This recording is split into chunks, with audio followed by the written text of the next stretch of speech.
Hello everybody, this is Math with Josh. Today's video, just a really quick commentary on some of the complaints I do have about what is often called Common Core. I'm not sure how much of it is actually Common Core versus changing standards that are Common Core eligible or whatever.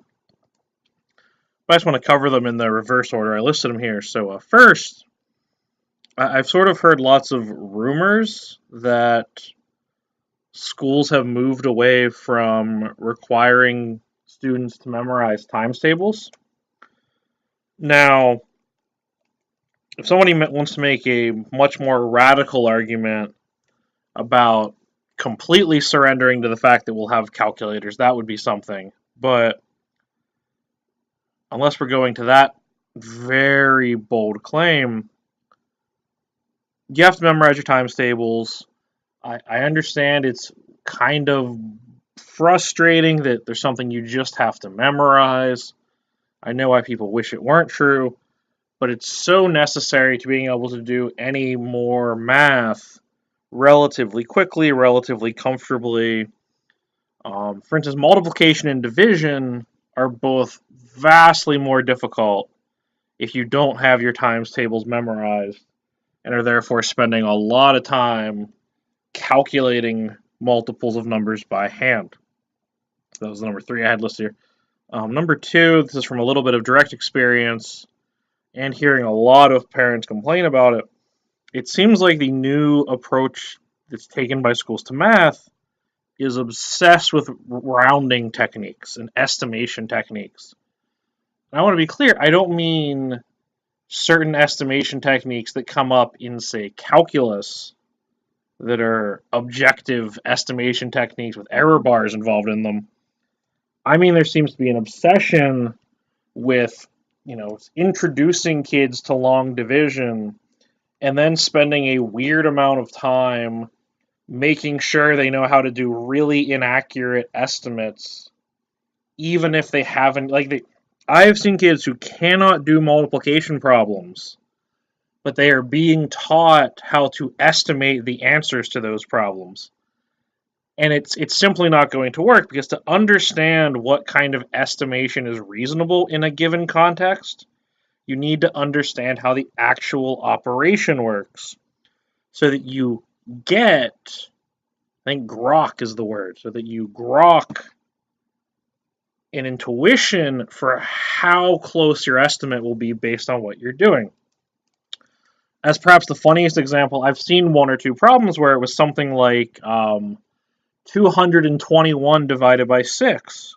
And the estimation technique listed in the book was to round that to 200 divided by 10, which, we could figure out how exactly far off this, but if you just try to do that technique without realizing it, you will get answers that are off by potentially, I think, up to 50%.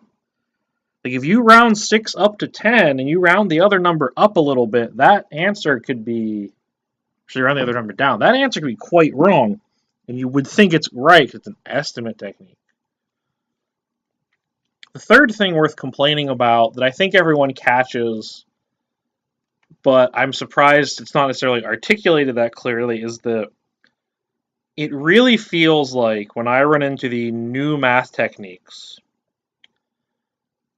very frequently my best guess as to what is going on immediately jumps to wondering if somebody was getting paid based on how many change recommendations they made to the curriculum. Most famously, and I loathe it so much just because it's not better, the lattice multiplication, which is fine logically. It's not a logically flawed method. But the lattice multiplication approach is a slower, more time-consuming, and not better way to do multiplication. So I just do not understand why you would possibly want to use that technique. So that's a little video blog for the day, just complaining about some of my experience with Common Core. Again, right, you have to memorize your times tables. Not because I think it's some intrinsic value, but because it makes so much other math so much better, it is necessary as a time-saving thing to just memorize them.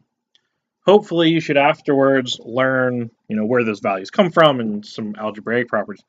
Number two, I hate how much rounding there is, especially in the context of students who don't actually know how to do the technique properly yet, because I think it creates a lot of confusion. It leads to kids having their answers marked wrong when they did the problem right, but didn't realize they were supposed to find a decent wrong answer.